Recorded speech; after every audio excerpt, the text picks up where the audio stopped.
జీ5 app download చేసుకుని పూర్తి ఎపిసోడ్లని ఉచితంగా చూడండి. అమ్మా ఆగనమ్మా, అమ్మా ఆగనమ్మా, నేనేంటి కోడలి? నా ఉద్యోగం పోతుందమ్మా, అర్థం కావడం లేదా? చూస్తే ఉద్యోగం పోతుందమ్మా, ఆగనమ్మా ఆగనమ్మా, ప్లీజ్ ప్లీజ్ ఆగనమ్మా, నా ఉద్యోగం పోతుందమ్మా, అమ్మా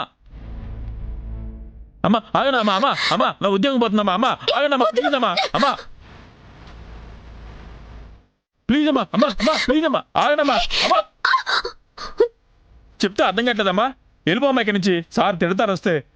సార్ మీ భార్య అని చెప్తాను సార్, చెప్పినా వినట్లేదు. ఏం చేస్తున్నారో నువ్వు? సారీ సార్, మీ వైఫ్ అని తెలియక. అది నా వైఫ్.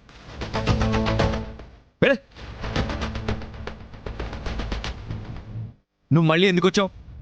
రావద్దని చెప్పాను కదా, ఒకసారి చెప్తే అర్థం కాదా? అవునండి, ఇక్కడ ఏం జరుగుతుందో అర్థం కాకే వచ్చా. రింగ్ ఆర్డర్ ఇచ్చారంట, ఎంగేజ్మెంట్ చేసుకుంటున్నారంట. అవును చేసుకుంటాం, నీకేంటి? అసలు నీకేం సంబంధం? నువ్వు వైదేహి కావని అందరూ చీకొడుతున్నా మళ్ళీ మళ్ళీ వస్తున్నావు, సిగ్గులేదా? పెళ్ళైన మగాన్ని పెళ్ళ ఉండగా పెళ్లి చేసుకుంటానని ఢిల్లీ నుంచి పరిగెత్తుకుంటూ వచ్చావే, నీకు సిగ్గుగా లేదా?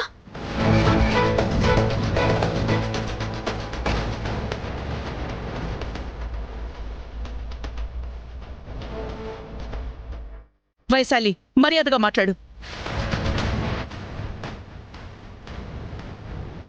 ఇప్పటి వరకు మర్యాదగానే మాట్లాడాను, బతిమాలాను. ఎవరు వింటున్నారు? పోనీలే, ఈ రోజు కాకపోతే రేపైనా తెలుసుకుంటారులే అని ఓపిగ్గా చూస్తుంటే నా భర్తకి మళ్ళీ పెళ్లి చేయాలని చూస్తారా? ఎలా ఊరుకుంటారనుకున్నారు? Stop it Vaishali. వైశాలి కాదు, వైదేహి.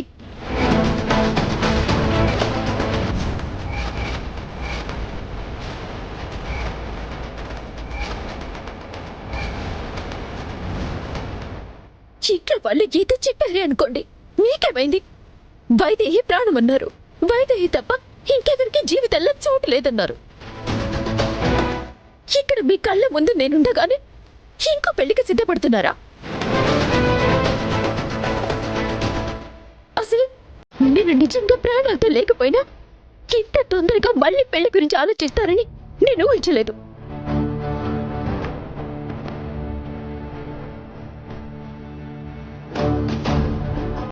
ఇదిగో, ఇక్కడే నీకు వైదేహికి తేడా తెలిసిపోయింది. మా వైదేహి తను ఎలా ఉన్నా దేవాంశు మాత్రం సంతోషంగా ఉండాలని కోరుకుంటుంది.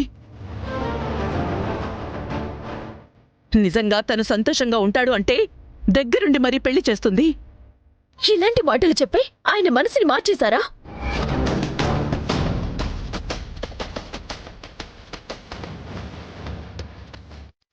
నేను ఆయన సంతోషంగా ఉండాలని కోరుకుంటాను, కానీ అది నాతో.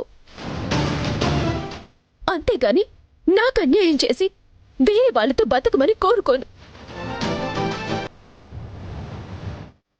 నేనే కాదు, ఏ ఆడది అలా కోరుకోదు.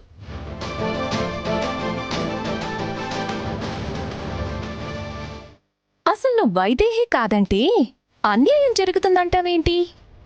ఈ పాటికి నువ్వు చావాల్సింది. దేవాంశు దయ వల్ల బతికావు. నీ బతుకు నువ్వు బతకకుండా ఈ గోలేంటి? ఇదే నా బతుకు. చెప్తే అర్థం కావడం లేదా? నేను ఆయన భార్యని కాబట్టే రాష్ట్రపతి క్షమాభిక్ష పెడితే గాని రద్దు కాని ఉరి శిక్షని క్షణాల్లో ఆయనతోనే ఆపేలా చేశాడు ఆ దేవుడు. ఇంతకన్నా రుజువు ఇంకేం కావాలి మా బంధానికి?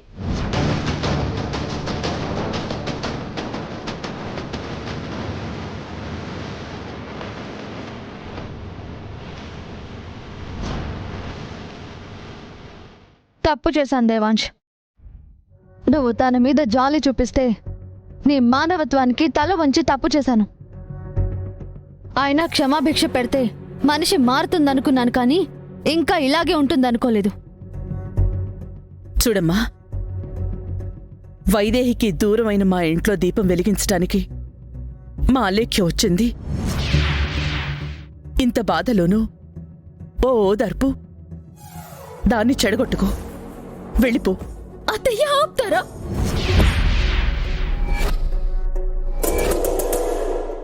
ఎప్పుడు చూసినా పెళ్లి పెళ్లి పెళ్లి. ఇంతకు మించి వేరే ఆలోచనలే రావా? అప్పుడు కూడా ఇంతే. నేను వారసురాలు ఇవ్వడానికి పనికిరానని శ్రవంతితో పెళ్లి చేయాలనుకున్నారు.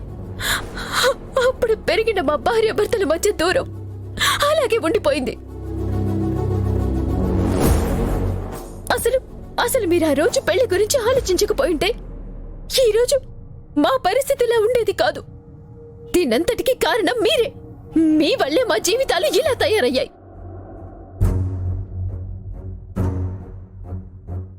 వైశాలి వైశాలి ఇంకొకసారి మా అమ్మ గురించి మాట్లాడితే నేనేం చేస్తానో నాకే తెలీదు. ఉన్న మాటే అన్నా తప్పేంటండి? అప్పటినుంచే కదా మీరిలా అయ్యింది. సరే, నేను వైదేహినని నమ్మకం లేకపోతే కొంచెం ఓపిక పట్టండి. నమ్మే రోజు వస్తుంది. కానీ ఈ పెళ్లి మాత్రం చేసుకోవద్దు. నా మాట వినండి. నేనేంటి నీ మాట వినేది? అసలు నేనెప్పుడు ఏం చేయాలో చెప్పడానికి నువ్వెవరు? హ, అసలు ఈ పెళ్లి గురించి నాకు ఆలోచనే లేదు. కానీ ఇప్పుడు నువ్వు అంటున్నావు కాబట్టి చెప్తున్నాను. ఇందు, నిశ్చితార్థం ఎప్పుడన్నా?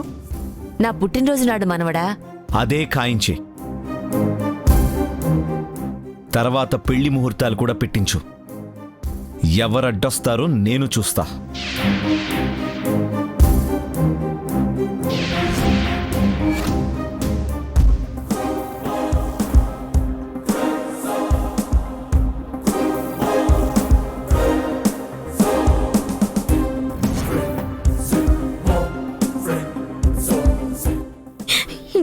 ఏమండి?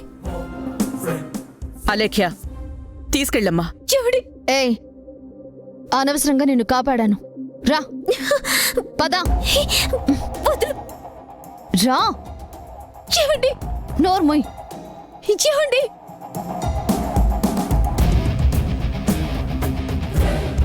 జీ5 యాప్ డౌన్లోడ్ చేసి అన్ని ఎపిసోడ్స్ పూర్తి ఉచితంగా చూడండి.